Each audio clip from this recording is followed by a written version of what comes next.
I shouldn't be here. You know, when a baby is born and every parent has these wishes and dreams that they could become anything. A teacher, a dancer, a singer. This child could become anything. Yet that didn't happen for me. Yet when I was born, society and community decided to say that I'm going to be a villain. I'm going to be a nuisance to society, but just because I'm Roma. And I remember this moment when I went with my mother. We went to the local market to buy some fruits and veg. And I was 5 years old, really excited, go shopping with my mum. So we're there at the store, people in front of us, people behind us. We are next in the row to go. And the guy behind the counter, we're about to step up forward. And he goes, "Hey, gypsies, go away. Shush, go away, you gypsies." And my mum got really embarrassed. So she grabbed my hand and she walked me away. And I looked at my mum, remember being really little, going, "How did he know?" And she said, "It's your skin." And then I asked her the questions, why? Like, I didn't do nothing. Mum, I'm a good boy. What did I do? And she went, "It isn't what you've done. It's what you represent. It's what you look like." And then I asked my mum the question again, why? She said, "Son, you're going to experience this for the rest of your life." And I remember being 5 years old, being really confused, asking the question, why? And I'm still asking the question today, why? I remember my day at school. It was one of those days when you're ready. So we had a maths test. My older sister was really clever. So she said, "We're going to stay the entire weekend. You're going to practice. You're going to do the best on this test." I went, "Okay." She sat me by the window. I was watching all my cousins and friends playing football, having fun. I was stuck at home doing work. But I knew it was worth it because I wanted to be ready for Monday. Monday comes, I'm ready, walking into the classroom. You know that Rocky moment? Doom, doom, doom, doom. That's how I felt. When I walked in, I was ready. I sat down. Miss gave us the books. She said, "Open your books." We opened the books. She said, "Go." I was writing and I'm going crazy. Like, I know all the answers. Everything is coming out. Everything is so easy because I trained and I practiced and I was ready. So then I'm looking around the entire classroom and people are still writing. My hand goes up. "Miss, I'm finished."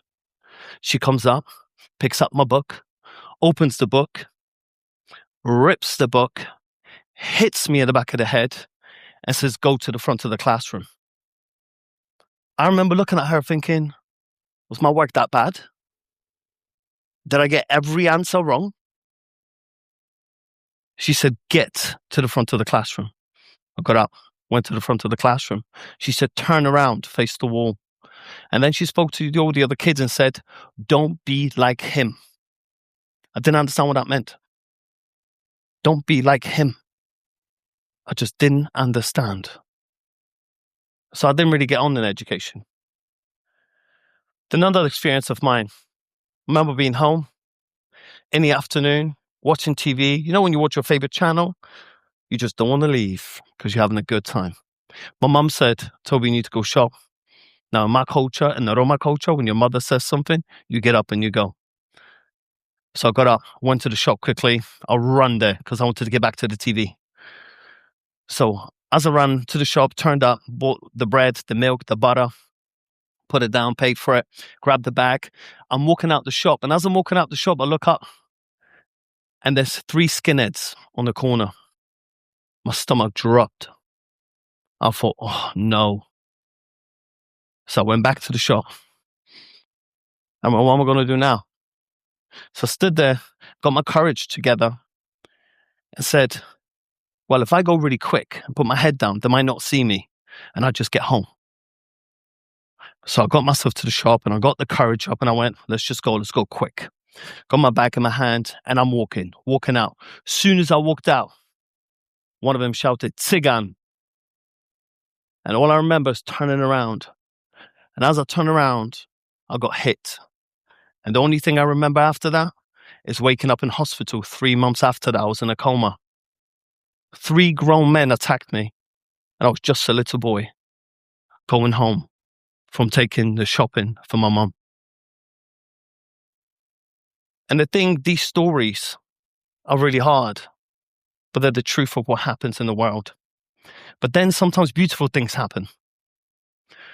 So after that, I went to England. So me and my family left Poland and we went to England to have a better life. But for me, when my mum explained it, to me, it was the same place. Because Polish people, English people, the same people, because they're white people. I'm going to experience the same stuff. So when I came to England, I came with an attitude that's going to be the same. But there was a difference. Because when I went to school in England, the teachers wanted to help me. They wanted me to learn. They gave me opportunities and chances I was never shown and given back home. And I took every chance. I took every opportunity. And I learned and I worked hard. And then there's something else that I've learned. Something that changed my entire life. Hip hop. When I discovered hip hop dance, I started doing breakdancing in the streets of Poland. But then when I came to England, I really started training and studying and learning the culture. And as part of that culture, it gave me a place. Because hip hop didn't look at that I'm Roma, didn't look that I was brown, it didn't look that I was different. It just said, you are hip hop. That means I was welcome with everybody. And that's something that happened in hip hop that's really important to me is hip hop culture. There's an element in that culture, and it's called knowledge of self, where you learn and you work on yourself for yourself. How you walk, how you talk, how you move, how you dress, even how you do your shoes. Everything kind of adds up to your personality and your identity. And this is something that not my teachers, not my school, not my community, not my parents taught me, but hip hop did. And hip hop said, who do you want to be? And hip hop actually asked me that question. Who do you want to be? And I was like, wow. This is incredible. So for me, that was one of my beautiful moments in my life where I've learned a really vital lesson. And the lesson was knowledge of self. And I didn't choose this. It chose me. I didn't grow up, say, one day I'm going to be an inspirational speaker, travel around the world, change people's lives, be a dancer, be a filmer, be this creative person. It just happened. Circumstances happened. And during those circumstances, when I didn't choose them, the most beautiful thing happened in my life. This is when I met my wife. So I was a dance teacher. My wife was a acting teacher, and she was just a friend. And she says, Toby, I'm going to work. Do you want a lift? I went, yes, please. So she went to pick me up. And as she picked me up, I had an argument with my mum. So I was very, very upset. But before, I never talked to people. I keep my stuff to myself. But somehow with Joe, I just sat there in the car, just talking and talking and talking, telling her everything that happened. And as we got out the car, she said something to me that nobody ever said before. And imagine, I'm 18 years old. She said, do you want a hug? I went, what? Said, would you like a hug? I went, I don't know. Never had a hug because I was upset, because something was hurting. And this stranger that I just met at work, seen that humanity and kindness and gave me a hug. And I'll tell you what happened at that moment in time. Imagine this entire space was just dim. All the lights went down. So you sort of see me, but you can't see me 100%.